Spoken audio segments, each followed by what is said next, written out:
আজ শ্রাবণ মাসের শেষ সোমবার নদিয়া জেলার এক ঐতিহ্যবাহী শিব মন্দির নদিয়ার কৃষ্ণগঞ্জের শিবনিবাস।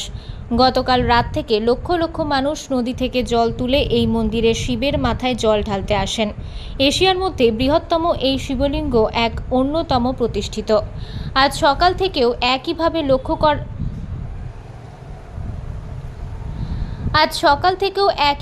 লক্ষ লক্ষ দর্শনার্থী ভোলানাথের দর্শন করতে আসেন।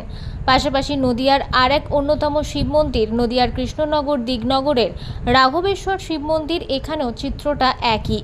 অগণিত মানুষের উপস্থিতি এই মন্দিরে। গতকাল রাত থেকে লক্ষ লক্ষ মানুষ এই মন্দিরের ভোলানাথের মাথায় জল ঢালতে আসে।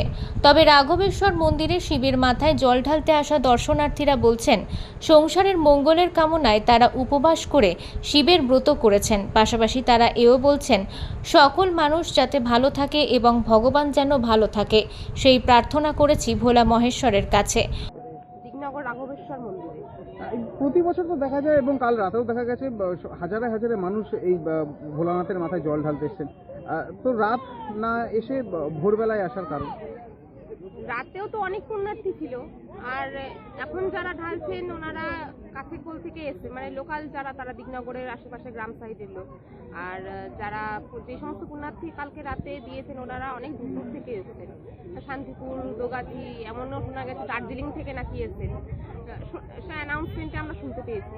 এখন দেখছে এখন পুজোটাও হচ্ছে, ঠাকুরমশাইও ভেতরে আছে, আর কালকে তো শুধুমাত্র জল ঢেলেই চলে গেছে, আর এখন ঠাকুরমশাই আছে, পুজোটাও হবে, অঞ্জলিটাও দিতে পারবে।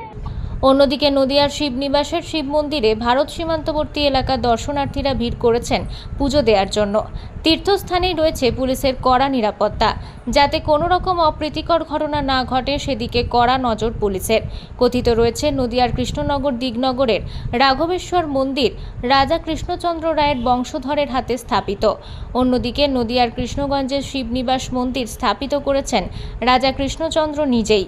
বিশেষ তিথি উপলক্ষে এই দুটি মন্দিরে লক্ষ লক্ষ মানুষের উপস্থিতি লেগেই থাকে।